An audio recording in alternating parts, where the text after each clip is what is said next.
नमस्कार, स्वागत है आपका रिपोर्ट राजस्थान में। मैं हूं मुस्कान आपके साथ। तो शुरू करते हैं इस वक्त की मुख्य खबरों से। भजनलाल, सरकार ने बड़ा फैसला करते हुए आरजीएचएस योजना का प्रशासनिक ढांचा और कार्य संचालन चिकित्सा स्वास्थ्य विभाग को दे दिया है। वित्त बजट प्रमुख सचिव देवाशीष पुष्टि की ओर से जारी आदेश में योजना के क्रियान्वयन में एक रूपता लाने के लिए सरकार ने आरजीएचएस के प्रशासनिक ढांचे और कार्य संचालन को Rajasthan state health insurance agency विभाग के अधीन कर दिया है। मुख्यमंत्री आयुष्मान आरोग्य योजना के तहत विकसित सिस्टम के तहत इस ढांचे में योजना की क्रियान्विति या फंक्शन भी होगी।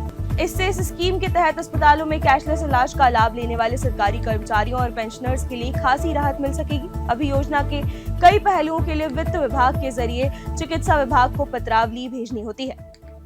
राजस्थान लोक सेवा आयोग की ओर से आरएएस प्रमुख परीक्षा स्थगित करने की मांग को लेकर गुरुवार देर रात को राजस्थान विश्वविद्यालय के मेन गेट पर धरना दिया। कुछ छात्र संगठनों का कहना है कि पाकिस्तान के साथ तनाव की वजह से अभ्यर्थी पढ़ाई नहीं कर पाए, इस कारण परीक्षा स्थगित करने की मांग कर रहे हैं। इधर विवि की तरफ से परीक्षा संचालित होने के कारण छात्र छात्राओं का कहना है कि आए दिन कुछ संगठन शिक्षा का माहौल बिगाड़ने में लगे हैं। सरकार ने धरने के लिए शहीद स्मारक जैसी जगह चिन्हित कर रखी है, ऐसे में छात्रों को पाबंद करना चाहिए।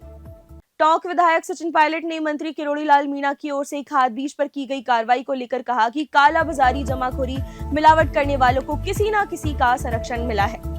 बिना संरक्षण के इतने बड़े स्तर पर काला बाजारी, जमाखोरी, मिलावट नहीं कर सकता है। इनके खिलाफ कड़ी कार्रवाई होनी चाहिए। कार्रवाई नहीं हुई तो ये अपराध रुकेगा नहीं। सचिन पायलट ने कहा कि पता नहीं मंत्री किसको एक्सपोज कर रहे हैं।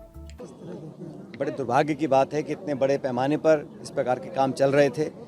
उसका जो खुलासा भी किया है, मुझे लगता है कार्रवाई भी करनी चाहिए। और ये जो वर्किंग है, ये काम शायद गृह मंत्रालय का है या और डिपार्टमेंट करते होंगे, लेकिन वो कोई और विभाग कर रहा है। उससे कुछ लोग असहज भी हो रहे हैं।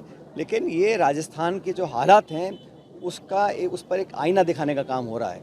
और प्रदेश में संदेश भी जा रहा है कि जानबूझकर काला बाजारी, जमाखोरी, मिलावट करने वाले लोगों को कोई ना कोई संरक्षण दे रहा है, क्योंकि बिना संरक्षण के इतने बड़े पैमाने पर इतनी जगह पर इस प्रकार कार्रवाई को कर नहीं सकता। तो जो हो रहा है वो बड़ा उस पर जांच होनी चाहिए। और ये अगर सुर्खियों से बात हट जाएगी और फिर वो लोग बाहर आ जाएंगे या उनको सज़ा नहीं मिलेगी तो बड़ा गलत होगा। तो उनको ऐसी सज़ा मिले कि इस प्रकार के कार्रवाई को दोबारा ना कर सके। लेकिन मंत्री जी खुद छापे मार रहे हैं, तो इससे जो और सत्ता के केंद्र हैं इस प्रदेश में बड़े विचलित हो रहे हैं। तो अभी पता नहीं ये किसको एक्सपोज कर रहे हैं, वो चोर बाजारियों को या अपने साथ काम करने वालों को। धूल की परतों में लिपटी और खड़ी खड़ी कबाड़ हो चुकी इन स्कूटियों को राजस्थान के दौसा में 2022 और 2023 में मेधावी छात्राओं को दिया जाना था, लेकिन ऐसा हो ना सका और गोदाम में पड़ी ये स्कूटी अब इस्तेमाल के लायक भी नहीं बची है। तत्कालीन राज्य सरकार ने परीक्षा में अच्छा प्रदर्शन करने वाली छात्राओं को 2 पहिया वाहन वितरित करने की योजना शुरू की थी। इस पहल का मकसद उन्हें अपनी पढ़ाई जारी रखने के लिए प्रोत्साहित करना और उन्हें आसानी से कॉलेज आने जाने में मदद करना था। हालांकि वादा किए जाने के 3 साल बाद भी छात्राओं को स्कूटी नहीं मिल पाई है। पिछले साल जिन छात्राओं ने परीक्षा में विशेष योग्यता हासिल की थी, उन्हें इस योजना के तहत स्कूटी मिल गई है, जबकि 3 साल पहले पास हुई छात्राएं अब भी स्कूटी मिलने का इंतजार कर रही है। कई ने तो उम्मीद भी छोड़ दी। देखिए, इसी संबंध में जैसा बताया कि जब ज्ञापन हमें प्राप्त हुए थे तो हमने वस्तुस्थिति से अवगत करवाते हमने एक प्रशासनिक विभाग को हमने पत्र प्रेषित कर दिया गया था। अब उसमें जैसे भी दिशा निर्देश प्राप्त होंगे अग्रिम कार्रवाई हम करेंगे उसके अंदर। रक्षक एवं समाज सेवा की मिसाल रहे भगवान सिंह रोलसा बसर के निधन पर पूरे राजस्थान सहित देश भर में शोक की लहर है। उनके निधन को सर्व समाज के लिए अपूर्णीय क्षति बताया जा रहा है। इनके निधन पर राजस्थान के मुख्यमंत्री भजनलाल शर्मा ने भी गहरी शोक संवेदना व्यक्त की है। उन्होंने कहा कि क्षत्रिय युवक संघ के संरक्षक श्री भगवान सिंह जी रोलसा बसर के निधन का दुखद समाचार प्राप्त हुआ है। मेरी संवेदनाएं शोक संतप्त परिजनों के साथ है। प्रभु दिवंगत आत्मा को अपने परम धाम में स्थान तथा शोकाकुल परिजनों को ये अपार दुख सहन करने की शक्ति प्रदान करे। वहीं केंद्रीय मंत्री गजेंद्र सिंह शेखावत, रविंद्र सिंह भाटी सहित कई प्रबुद्ध लोगों ने गहरी शोक संवेदना व्यक्त की है। भगवान सिंह रोलसा बसर 2021 से क्षत्रिय युवक संघ के संरक्षक और मार्गदर्शक की भूमिका निभा रहे थे। इनके निधन से संगठन को भी गहरा सदमा पहुंचा है।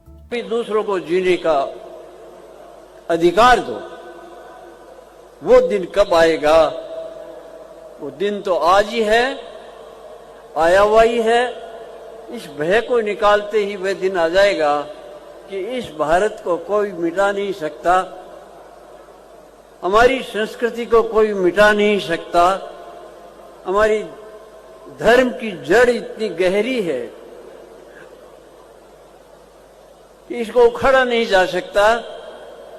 उखाड़ सकते हैं तो हम ही उखाड़ सकते हैं, वो हम ना बन जाएं, ऐसा सोच हमको अपने जीवन में उतारना चाहिए।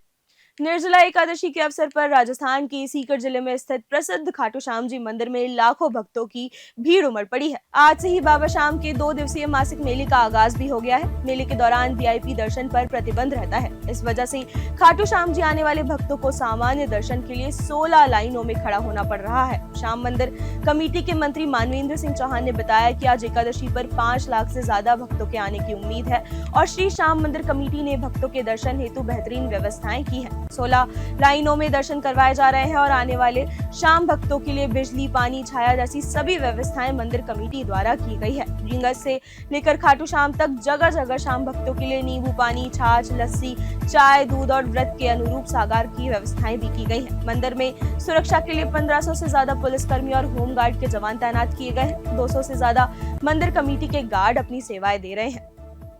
बानसूर के रामबाग स्थित बिहारी जी मंदिर में निर्जला एकादशी के पावन अवसर पर शुक्रवार को सुबह से ही श्रद्धालु महिलाओं की भारी भीड़ उमड़ पड़ी। व्रत का पालन करते हुए महिलाएं मंदिर परिसर में जुटी और भगवान विष्णु की पूजा अर्चना में लीन रही। मंदिर में पूरे दिन भजन कीर्तन का आयोजन हुआ, जिसमें श्रद्धालुओं ने उत्साहपूर्वक भाग लिया। मंदिर पुजारी मदन लाल शास्त्री ने भगवान विष्णु की कथा सुनाई और निर्जला व्रत का महत्व बताया। मंदिर परिसर और आसपास के क्षेत्रों में श्रद्धालुओं की सुविधाओं के लिए प्याऊ भी लगाई गई, जहां मीठा जल और फल वितरित किए गए।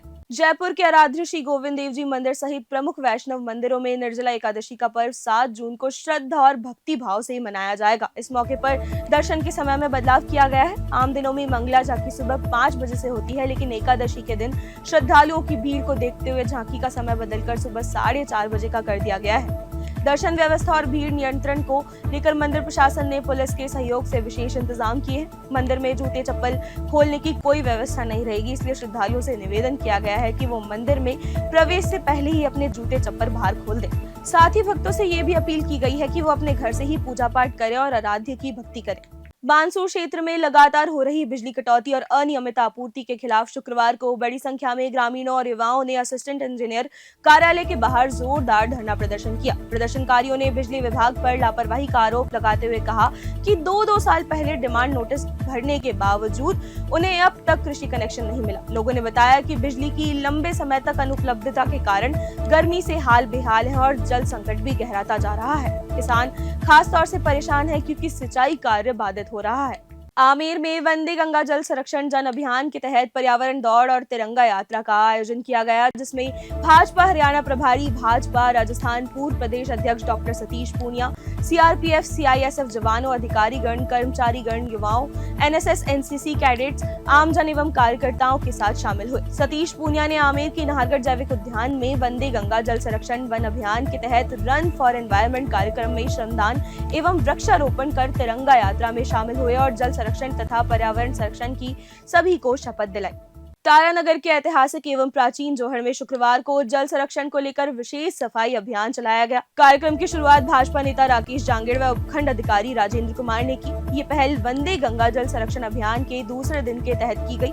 भाजपा नेता राकेश जांगेड़ ने जल और प्रकृति संरक्षण के प्रति जन जागरूकता की और आवश्यकता बताते हुए लोगों से जल के महत्व को समझने और उसका सदुपयोग करने की अपील की। उपखंड अधिकारी राजेंद्र कुमार ने जल है तो कल है का संदेश देते हुए जल संरक्षण को जीवन का अनिवार्य हिस्सा बताया।